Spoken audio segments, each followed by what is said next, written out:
মিথ্যা, জালিয়াতি, ধোঁকাবাজ, এই তিন মিলে হলো এতাআত। মিথ্যা, জালিয়াতি, ধোঁকাবাজ, এই তিন মিলে হলো এতাআত। আজকে আমরা এতাআতিরা কত বড় প্রতারক, ধোঁকাবাজ এবং তাবলীগের নামে সন্ত্রাস, সে সম্পর্কে একটি দ্বীনী ভাইয়ের সাক্ষাৎকার দেব ইনশাআল্লাহ। আশা করি এটা শুনলে সকলে বুঝতে পারবেন দাওয়াত ও তাবলীগের মধ্যে হক কোন দল এবং বাতিল কোন দল। তাহলে চলুন শুরু করা যাক। আমি এককালে 2019 সালের আগে তাবলীগ 2 পাঠ হওয়ার পরে সাদ সাহেবের অনুসারী ছিলাম। আমি সাদ সাহেবের পক্ষে ছিলাম। আমাকে কেউ সাদ সাহেব থেকে ছুটাইয়া নিবে এইরকম ক্ষমতা কারো ছিল না, আমার কেউ বুঝাইতে পারে নাই।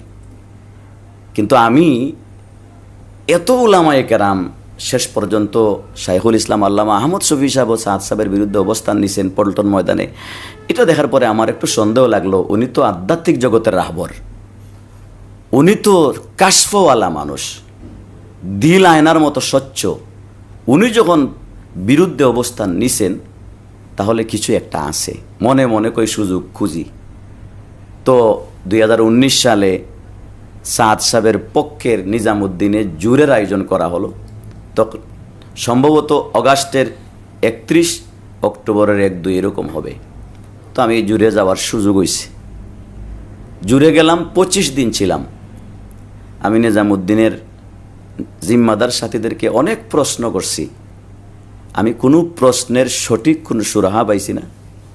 যতটা উত্তর পাইছি সব বিভ্রান্তিমূলক। এর মাঝে সবচেয়ে বড় যে বিষয়টা, নিজামুদ্দিন আমি একজন জিম্মাদার সাথীকে জিজ্ঞাসা করলাম, ভাই এই যে তাবলীগকে নিয়ে গোটা পৃথিবী 2টা পাঠ হয়ে গেল, চতুর্দিকে গোটা পৃথিবীর মাঝে ফিতনা, মসজিদে মসজিদে ফিতনা, এটা সুরাহার জন্য বিশ্ব আমির হিসাবে সাদ সাহেবের কি কোনো করণীয় ছিল বা আছে বা করছেন কিনা? আমারে বলে করছেন, বারবার করছেন। বলে কি করছেন? তো উনি নিজেই বলে যে বিষয়টা তো দেওবন্দ আর নিজামুদ্দিন, দেওবন্দের নিজামুদ্দিনে বাচ্চে। এই জন্য সাদ সাহেব দেখলেন দেওবন্দ চলে গেলে যদি দেওবন্দের সাথে সুরাহা হয়ে যায়, পৃথিবীতে সুরাহা এমনি হয়ে যাবে, সব শেষ হয়ে যাবে। এই জন্য সাদ সাহেব বারবার যোগাযোগ করছেন দেওবন্দ যাওয়ার জন্য। একদিন যোগাযোগ করছেন কইরা আরশাদ আল মাদানী হাফিজাহুল্লাহ ওনার সাথে যোগাযোগ করছেন। বলছেন, হজরত আমি আসতে চাই আমাদের এই ভিতরের এই মনোমালিন্যতা শেষ করার জন্য। হজরতও বলছেন, জি হ্যাঁ আলহামদুলিল্লাহ, আসেন, আমরা প্রস্তুত। তো ওই নিজামুদ্দিনের জিম্মাদার সাথীর বক্তব্য হলো এটা। তো সাদ সাহেব নাকি টেলিফোন দিয়া বেরোইছেন, রাস্তায় গিয়া বারবার ফোন দিছেন। আরশাদ আল মাদানী হাফিজুল্লাহ ফোন ধরছেন। যখন দেওবন্দ মাদ্রাসার ভিতরে গেলেন, গিয়া ফোন দিছেন, তখন আর আরশাদ আল মাদানী হাফিজাহুল্লাহ নাকি ফোন ধরেন না, ফোন রিসিভ করেন না। তখন হঠাৎ ফোন দিতে দিতে হঠাৎ ফোন ধরছেন আরশাদ আল মাদানী হাফিজাহুল্লাহর খাদিম। ধরে বললেন, আপ কোন হো? তো হজরত বলছেন, মই সাদ হো, নিজামুদ্দিন সে আয়া হো। তখন নাকি আরশাদ আল মাদানী হাফিজুল্লাহর খাদিম বলছেন যে আরশাদ আল মাদানী হাফিজাউল্লাহ তো আবি কাহা চলে গায়ে, ও তো দেবন নিয়ে। তো সাদ সাহেব নাকি বলছেন, না এই তো কথা হইছে, একটু আগে কথা হইছে, আলোচনা হইছে একটু আগে। তারপরে আমি বললাম, যদি এরকম বিষয় হইয়া থাকে, বিশ্ব আমির দেওবন্দে গেছেন। উনি আবার বলছে যে দেওবন্দ যাওয়ার পরে আরশাদ মাদানী সাহেবকে না পাইয়া অনেক উলামায়ে কেরামের হুজুরদের কামরা গেছেন, কেউ পাত্তা দিছে না, গুরুত্ব দিছে না। আমার মনের মাঝে চোট লাগছে। বিশ্ব আমির হইয়া এত বড় জটিল বিষয় সুরাহার জন্য দেওবন্দ যাওয়ার পরে যোগাযোগ করে গেছেন। এরপরে যখন আরশাদ আল মাদানী হাফিজাহুল্লাহ ওনাকে গুরুত্বই দিলেন না, পাত্তাই দিলেন না, ওনাদের বক্তব্য উনি মাদ্রাসায় তাই কে বলছেন নাই, মানে বুঝাইতে চাইল আরশাদ মাদানী হাফিজাহুল্লাহ মিথ্যা বলছেন। তখন আমি সাথে সাথে বললাম যে আরশাদ আল মাদানী হাফিজাহুল্লাহর সাথে আমাদের খানদানি একটা সম্পর্ক আছে, আমার নানাজি হযরত শেখ কাতিয়া রহমতুল্লাহের সাথে সম্পর্ক। সিলেটে গেলে আমাদের এখানে যান, ভালো একটা সম্পর্ক আছে, হযরতের নম্বরও আমার কাছে আছে। আমি ওই সাথীকে বললাম, তাহলে বিষয়টা যদি এরকম হয় যে আরশাদ আল মাদানী হাফিজাহুল্লাহ দেওবন্দের আকাবির হয়ে বর্তমানে সবার মুরব্বী হয়ে যদি ওনাদের থেকে সাদ সাহেবের প্রতি এরকম অসুন্দর আচরণ প্রকাশ পাইয়া থাকে, আমরা সারা জীবন দেওবন্দের পক্ষে থাকলেও আজকে দেওবন্দিয়তকে 3 তালাক দিয়ে দিব, আকাবির থেকে যদি এরকম আচরণ পাওয়া যায় বলে আমি বললাম। দেখে আমি কোরআন শরীফে আল্লাহ বলছেন কেউ কোনো খবর দিলে এটাকে তাহকিক করতে, আমি তাহকিকের নিয়তে আমি একটা নাম্বার উঠাইয়া ফোন দিলাম আর আমির সাহেবকে বললাম যে আমি হজরতের সাথে একটু কথা বলবো। আপনি একটু এই কথাটা বললেন, হুজুর হজরত সাদ সাহেব গেলেন কিন্তু আপনি থাইক্যাও ফোন ধরলেন না, আর যোগাযোগ করে গেলেন আপনি পাত্তা দিলেন না, এই কথাটা আপনি বলবেন। আমি ফোন দিছি, ফোন দেওয়ার পরে ডায়াল চলতেছে, উনি বলেন ফোন রাখেন রাখেন রাখেন, আমি রাখতেছি না। এরপরে নিজে উনি ফোন কাটছেন, নিজামুদ্দিনের জিম্মাদার সাথী কাইটা বলেন রাখেন। সাদ সাহেব দেওবন্দ মাদ্রাসার ভিতরে যায় নাই, কাছে গেছে। তখনই আমি বুঝে ফেললাম যে এরা তো মিথ্যা কথা বলছে। আমি এই কথা নোট কইরা 2 দিন পরে দেওবন্দে গেলাম, গিয়া আমি জিজ্ঞাসা করলাম ঘটনা কি। এখন দেওবন্দ গিয়া শোনা যায় ঘটনাটা একেবারে উল্টা, যে সাদ সাহেব ফোন দিয়া গেছেন এরকম না, বরং আরশাদ আল মাদানী হাফিজুল্লাহ সুরাহার জন্য দেওবন্দ থেকে বারবার ফোন দিয়া সাদ সাহেবের এখানে আসছেন, বারবার ফোন দিছেন। যখন যোগাযোগ কইরা কইরা সাদ সাহেব বলছে জি হজরত আসি আমি নিজামুদ্দিনে আসি, চলে আসেন, তো তশরিফ নিয়ে আসেন। নিজামুদ্দিন যাওয়ার পরে আর সাদ সাহেব ফোন ধরেন না। খাদিমে বলে ও হজরত কাহা চলে গায়ে, মানে তারা যা বলছে দেওবন্দে একবারে উল্টা শুনলাম। এখানে আর একটা গুরুত্বপূর্ণ একটা জিনিস, নিজামুদ্দিন আমি একটা প্রশ্ন করছিলাম যে দেওবন্দের পেজে ওয়েবসাইটে সাদ সাহেবের বিরুদ্ধে ফতোয়া দেওয়া আছে যে উনি গুমরা, এই ফতোয়া সম্পর্কে আপনারা কি বলেন? তো নিজামুদ্দিনের জিম্মাদার সাথী বলল এগুলা বিভ্রান্তি, ফেক আইডি থেকে দিছে। আমি বললাম না, ফেক আইডি থেকে দিলে তো দেওবন্দ মাদ্রাসার পক্ষ থেকে এটার প্রতিবাদ করতেন, কোনো প্রতিবাদ তো আসে নাই, নিশ্চয়ই এটা দেওবন্দ মাদ্রাসার ফেক না, মূল আইডি থেকে করছে। তো উনি বলে যদি মূল আইডিতে কইয়া থাকে তাহলে এটা হয়তো ফতোয়া বিভাগে পড়ে ছাত্ররা, এই ছাত্ররা হয়তো ফতোয়া লেখছে সাদ সাহেবের বিরুদ্ধে, লিখিয়া মুফতি আজম হজরতে খায়রাবাদী হাফিজাউল্লাহর কাছে গেছেন। আর হজরত বুড়া মানুষ, বয়সে অনেক চেহারাটা মাথাটা বাঁকা হয়ে গেছে, দুর্বল হয়ে গেছেন, ফতোয়া নিয়ে গেছে, হয়তো পড়েন নাই, না পড়া দস্তখত দিয়ে দিছেন, আর ছাত্ররা নেটে দিয়ে দিছে। এরা কেন সাদ সাহেবের বিরুদ্ধে নেটে দিবে? তো উনি বলে হতে পারে এই ছাত্ররা ইসরায়েল এবং ইসরায়েলের মুসাদ এবং ইন্ডিয়ার রর সদস্য হতে পারে। আমি বললাম নাউজুবিল্লাহি মিন যালিক, দেওবন্দে কি এরকম ছাত্র থাকতে পারে? তখন আমারে নিজামুদ্দিনের জিম্মাদার সাথী বলতেছে আরে আপনি কি জানেন দেওবন্দ মাদ্রাসার কমিটির সদস্য যারা আছে এদেরও অনেকের সম্পর্ক ইসরায়েলের সাথে আছে, এদেরও অনেকের সম্পর্ক ইন্ডিয়ার রয়ের সাথে আছে। আমি আস্তাগফিরুল্লাহ নাউজুবিল্লাহ বললাম এরকম হতেই পারে না। আপনি কি জানেন? আপনি বাংলাদেশ থেকে কি যাবেন? আমরা এখান থেকে জানি। পরে বলল যে ছাত্ররা হতে পারে, কত ছাত্র আছে, হাজার হাজার ছাত্র, 2-1টা থাকতেও তো পারে ইসরায়েলের এজেন্ট, এরা হয়তো ছিল এরকম কৌশল কইরা দস্তখত নিয়ে নিছে। আমি এটাও নোট করছি নিজামুদ্দিন থেকে। আমি দেওবন্দে আরেকবার গেলাম, ভাবলাম যে এটাও তাহকিক করি। তো তাহকিকের জন্য খায়রাবাদী হাফিজাহুল্লাহর সাথে সাক্ষাৎ করলাম। হজরতের একটা ফার্মেসি আছে হাকিমি দাওয়াখানা, ওই জায়গার মধ্যে আমি ডেইলি মাগরিব থেকে আসা পর্যন্ত বসেন, আমি ওই জায়গায় গেছি। আমাকে পরিচয় দিছি, আমার নানাজি শেখে কাতিয়া রহমতুল্লাহের পরিচয় দিছি। উনি চিনছেন এবং খুব প্রশংসা করছেন এবং আমাকে খুব আদরও করছেন। এবং আমি বললাম হজরত আমরা তো বড় কষ্টের মধ্যে আছি, দাওয়াত তাবলীগের বিষয়টা নিয়ে একটু সুরাহা একটু ওয়াজাহাত করলে ভালো হয়। তো হজরত বলেন যা जो सुन रहा हो वही सही है। তো আমি বললাম হজরত আর একটু ওয়াজাহাত করলে হয়তো খুশি হব, যেহেতু বাংলাদেশ থেকে আসছি। তখন হুজুর বললেন কি বলবো, কোন দিকে বলবো? আমি বললাম হজরত নিজামুদ্দিন এইরকম শুনছি যে জিজ্ঞাসা করলাম নিজামুদ্দিনের জিম্মাদার সাথীকে যে সাদ সাহেবের বিরুদ্ধে যে দেওবন্দের ওয়েবসাইটে ফতোয়াটা দেওয়া আছে দেওবন্দের পক্ষ থেকে, আমি তাদেরকে জিজ্ঞাসা করলাম এটার ব্যাপারে আপনাদের কি ধারণা? তারা বলে এটা নাকি ছাত্ররা ফতোয়া সাদ সাহেবের বিরুদ্ধে লিখিয়া আপনার কাছে আসছে, আপনি নানা পইরা দস্তখত দিয়া দিছেন আর ছাত্ররা নেটে দিয়া দিছে। জি আমি বলছি আনা পইরা দস্তখত দিছেন আপনি।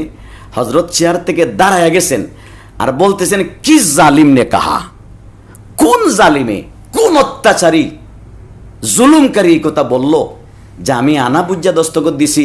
হুজুরে হিন্দিতে বলতেছেন যে আমি এত বুড়া হওয়ার পরেও 1000 পৃষ্ঠা ফতুয়ার কাগজ আইলে অক্ষরে অক্ষরে পইরা বুঝা দস্তখত দেই, এর আগে আমি দস্তখত দেই না। অথচ তারা বলল হুজুরে আনা বুঝা দস্তখত, আনা পরে দস্তখত দিয়া দিছেন। এরপরে আমি হজরতকে জিজ্ঞাসা করলাম, হজরত বাকি এটার সুরাহার কোনো তরতিব নাই? হজরত বলেন আমি সুরাহার জন্য বারবার ইন্তজাম করছিলাম, বারবার চেষ্টা করছি, হয় নাই। তখন পুরা কিচ্ছা বললেন যে আসলে তো বিষয়টা অনেক আগের, 8-10 বছর আগের থেকে সাদ সাহেব এরকম বিভ্রান্তিমূলক বক্তৃতা দেন, নবীদের বিরুদ্ধে কথা বলেন, সাহাবায়ে কেরামের বিরুদ্ধে কথা বলেন, হক্কানি ওলামায়ে কেরামের বিরুদ্ধে কথা বলেন, ওলামায়ে কেরাম যে মাদ্রাসায় পড়াইয়া হাদিয়া নেন এর বিরুদ্ধে কথা বলেন। হাদিয়া, মাদ্রাসার হাদিয়া নাকি মাদ্রাসার পক্ষ থেকে যে মাস পরে হাদিয়া দেওয়া হয় এটা নাকি বেশ্যা নারীর ইনকাম থেকে আরো মারাত্মক। এরকম বক্তব্য নাকি সাদ সাহেব দিছেন। এটা হজরতের কথা এবং কিতাবও আমি পাইছি, নিজামুদ্দিনের কিতাবেও পাইছি। অনেকে বলে এটা বিভ্রান্ত কথা, বিভ্রান্তমূলক কথা। আর নিজামুদ্দিন আমি অনেক সাথীরে জিজ্ঞাসা করছি ফতুয়া কুল্লা, এরা বলে এগুলো তো সত্য বলছেন সাদ সাহেব। নিজামুদ্দিন থেকে বলতেছে সবগুলা সত্য, আর আমাদের দেশে বলা হয় এগুলা বলি বিভ্রান্ত, এগুলা বলেন নাই সাদ সাহেব, মিথ্যা কথা। যাই হোক, হজরত বলেন এটা অনেক আগের কথা। সাদ সাহেবের বিভ্রান্তমূলক ফতুয়া আমাদের কাছে আসছে, আমরা এটার জন্য সুরাহার চেষ্টা করছি। দেওবন্দ থেকে উস্তাদের জিম্মায় কয়েকজন ছাত্ররে কাফেলা বানাইয়া নিজামুদ্দিন পাঠাইছি রেকর্ডার দিয়া, রেকর্ড করে বয়ান আনছে। আমরা দেওবন্দের দফতরে বইয়া সবাই শুনছি, শুননা দেখছি বিভ্রান্তমূলক। পরে উস্তাদ কয়েকজনরে দিয়া অফদ বানাইয়া নিজামুদ্দিন পাঠাইছি, উনারকে নিজামুদ্দিনে গিয়া সাদ সাহেবকে উনার বক্তব্য শুনাইয়া বলা হইলে হজরত এটা তো আকাইদের এই মাসলার বিপরীত, কোরআনের এই আয়াতের বিপরীত, হাদিসের এই হাদিসের বিপরীত। তখন সাদ সাহেব বলতেন বলে এত লজিস হ গিয়া তওবা কর লিয়া, তওবা করে ফেলতেন। বস শেষ তওবা হয়ে গেছে, করে ফেলছে, শেষ হয়ে গেছে, চলে গেলেন দেওবন্দে। আবার শুনেন তারা উনি এরকম বয়ান করেন। আবার রেকর্ডার দিয়ে কাফেলা পাঠাইছেন, রেকর্ড নিয়ে গেছে দেওবন্দে, রেকর্ড শোনা হয়েছে। দেখা যায় আগের মতো বিভ্রান্ত, আবার আগের মতো বিভ্রান্তমূলক বক্তব্য। আবার ওনার কাছে কাফেলা পাঠানো হলো, উনি আবার তওবা করছেন। এরকম 5 বার হয়েছে। 5 নম্বর বার দেওবন্দ মাদ্রাসার আসাদিজা কেরাম সবাই বৈশা সিদ্ধান্ত করলেন কি করা যায়। আরশাদ আল মাদানী হাফিজাহুল্লাহ সহ আসাদিজা কেরামের দায়িত্ব দিলেন। আরশাদ আল মাদানী হাফিজাহুল্লাহ টেলিফোন কইরা সাদ সাহেবের সাথে দেওবন্দ থেকে রওনা দিছেন। जी हजरत हम आपके इंतज़ार में हैं, आपके इस्तेकबाल के लिए हम इंतज़ार, এরকম সম্মানী কথা বলছেন। তো হজরত আরশাদ হাফিজাহুল্লাহ তিনি দেওবন্দ থেকে রওনা দিয়েছেন। নিজামুদ্দিন আসবেন, রাস্তায় যোগাযোগ হয়েছে, উনি আসেন। নিজামুদ্দিন আসছেন, উনি আসেন। নিজামুদ্দিন দুইকে যখন ফোন দিছেন, এখন আর সাদ সাহেব ফোন ধরেন না। পরে খাদিমে দইরা বলে হজরত কাহা চলে গায়ে, অর্থাৎ সাদ সাহেব মসজিদে নিজামুদ্দিনে নাই। অর্থাৎ আগে তারা বলছিল সাদ সাহেব সুরাহার জন্য গেছেন ফোন দিয়া, আরশাদ মাদানী সাহেব মূল্যায়ন করছেন না। দেওবন্দ গিয়ে শোনা যায় একবারে উল্টা, আরশাদ সাহেব হাফিজাউল্লাহ ফোন দিয়ে আসছেন, সাদ সাহেব ফোন ধরছেন না। এটা একবারে পুরা উল্টা। তার মানে আমি দেওবন্দ আরো কয়েকজনের জিজ্ঞাসা করছি, আর অনেক মসজিদের ইমামরা জিজ্ঞাসা করছি, সবাই বলছেন হ্যাঁ সাদ সাহেব এইরকম আচরণ করছেন। তাহলে এবার বলেন সাদ সাহেব সত্য না আরশাদ আল মাদানী হাফিজাহুল্লাহ সত্য? কারে মিথ্যা বলবেন, কারে সত্য বলবেন? অবশ্যই আওলাদে রাসূল সৈয়দ হুসাইন আহমদ মাদানীর খানদান আরশাদ আল মাদানী এখনো যিনি হকের উপর প্রতিষ্ঠিত আছেন, উনি এরকম মিথ্যা বলার কথা না। মিথ্যা বললে সাদ সাহেব বলবেন, যিনি বিভ্রান্তমূলক বক্তব্য ইতিপূর্বে অনেকবার দিছেন, অনেক জায়গায় দিছেন। শুধু তাই না, হজরত খায়রাবাদী হাফিজাউল্লাহ বলেন যে আমরা যখন দেখছি আরশাদ আল মাদানী সাহেবের সাথে এই আচরণ করছে, আমরা পুরা ইন্ডিয়ার সব মুফতিয়ানে আমরা ডাকাইছি। ডাকানোর পরে বসছি কি করা যায়, চাইছিলাম সবাই মিলে ফতোয়া দিয়ে দিম। ওই সময় অনেক আগে, কিন্তু উনার শ্বশুরে দায়িত্ব নিয়েছেন, আমার একটু সময় দেন। শ্বশুর সুরাহা করতে পারেন নাই। উনার শালা সাদ সাহেবের শালা বা সম্বন্ধী কবেন, সালমান মনসুরপুরি হাফিজাউল্লাহ দায়িত্ব নিছেন, উনিও কিচ্ছু করতে পারেননি। শেষ পর্যন্ত আবারও অল ইন্ডিয়ার ফতুয়া বোর্ডেরা বৈশা সবাই সিদ্ধান্ত নিলেন, আর যদি আমরা দেরি করি উম্মত জাহান্নামের রাস্তা ধরবে। উম্মতকে জাহান্নাম থেকে বাঁচাইবার জন্য দেওবন্দের দায়িত্ব হইল এখন সাদ সাহেবের বিভ্রান্ত সম্পর্কে গোটা পৃথিবীবাসীকে জানাইয়া দেওয়া। এরপরে আমি লেখছি না, এখানে বড় বড় উলামায়ে কেরামের নেতৃত্বে ফতোয়া লেখানো হইছে। আমি একা দস্তখত দিছি না, অল ইন্ডিয়ার সমস্ত মুফতিয়ানে আজমে দস্তখত দিয়া সকলের সর্বসম্মতিক্রমে নেটের মধ্যে সাদ সাহেবের বিরুদ্ধে উনি গুমরা হয়েছেন এই বলে আমরা ফতোয়া দিছি।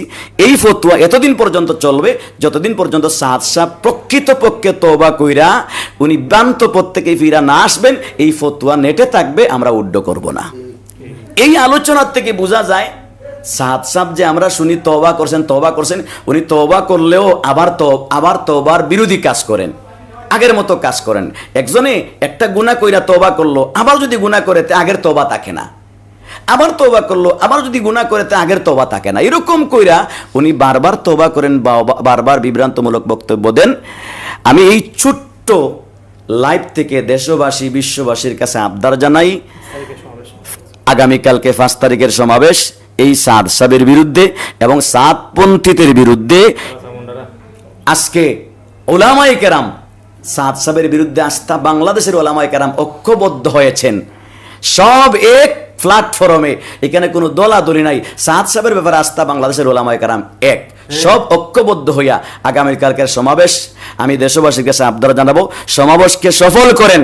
এবং এই সমাবেশ থেকে এই ছোট একটা বাচ্চা যার এখনো প্রস্রাবের গন্ধ তার গাত রয়ে গেছে, সে আস্থা কওমি অঙ্গনকে চ্যালেঞ্জ করতেছে, সরকারকেও চ্যালেঞ্জ করতেছে। এই মুআজ বিন নূরকে অবশ্যই তার গুড়া কোন জায়গায়, তার লেস কোন জায়গায় আছে, তার হাত কোন জায়গা পর্যন্ত আছে, ইসরায়েল পর্যন্ত না ইন্ডিয়া পর্যন্ত না আমেরিকা পর্যন্ত, এই তথ্য বাংলাদেশের সরকারে খুঁজে বের করার দরকার আছে। আমাদের এটা দেখা দরকার। এত বড় সাহস কই থেকে হে বলে আমাদেরকে বিস্ফোরা। আমার বক্তব্য থেকে আপনারা বুঝে থাকবেন, আমরা বিস্ফোরা নয়, সাদ সাহেবের গোষ্ঠী বিস্ফোরা।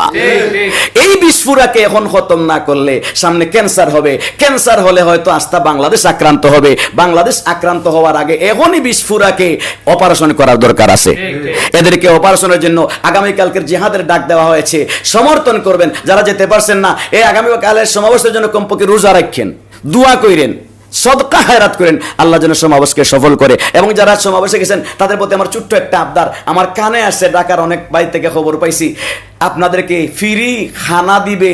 এই সাতপন্থীর কিছু লোকেরা খানার মাঝে বিষ মিশাইয়া দিতে পারে, বেজাল মিশাইয়া দিতে পারে, এবং তাদের একটা প্ল্যান আছে, কানে আসছে, সত্য কিনা কালকে বোঝা যাবে। এরা বিভিন্ন অফিস আদালতকে অগ্নিসংযোগ কইরা মাহফিলকে দোষারোপ করবে, এরা উপদেষ্টার বাসভবনকে ঘেরাও করবে, এরা প্রধান উপদেষ্টার বাসভবন, প্রেসিডেন্টের বাসভবন ঘেরাও করবে, পুলিশের উপর আক্রমণ করবে, ট্রাফিকের উপর আক্রমণ করবে, গাড়ি ভাঙচুর করবে, অগ্নিসংযোগ বিভিন্ন জায়গায় করবে। আমরা সমাবেশে যারা আছি সব সতর্ক থাকবো। এদের বিভ্রান্তি থেকে আল্লাহ তাআলা যেন আমাদেরকে হেফাজত করেন। আমরা যারা যেতে পারছি না তাদের কাছে আবদার, আমরা সালাতুল হাজতের জন্য হাজত পরে আমরা সফর যারা যাব সালাতুল হাজত পরে সফর শুরু করি, অজু অবস্থায় থাকবো, জবানে জিকির ইস্তেগফার করব, হাতে তসবিহ রাখবো, সঙ্গে জায়নামাজ রাখবো, দিলে দিলে দোয়া করব। মহাসমাবেশে 3000 স্বেচ্ছাসেবক বিভিন্ন পয়েন্টে 300 সাথী ট্রাফিকের সাথে দায়িত্ব পালন করবেন ইনশাআল্লাহ। আমার দরখাস্ত, এরা যারা যাবেন এদের দায়িত্ব, যারা যাব না আমরা নামাজে দাঁড়াইয়া তাদের জন্য দোয়া করব, সালাতুল হাজত পড়ব, পারলে কালকে রোজা রাখবো এবং তাদের জন্য দোয়া করব আল্লাহ যেন মহাসমাবেশ সফল করেন।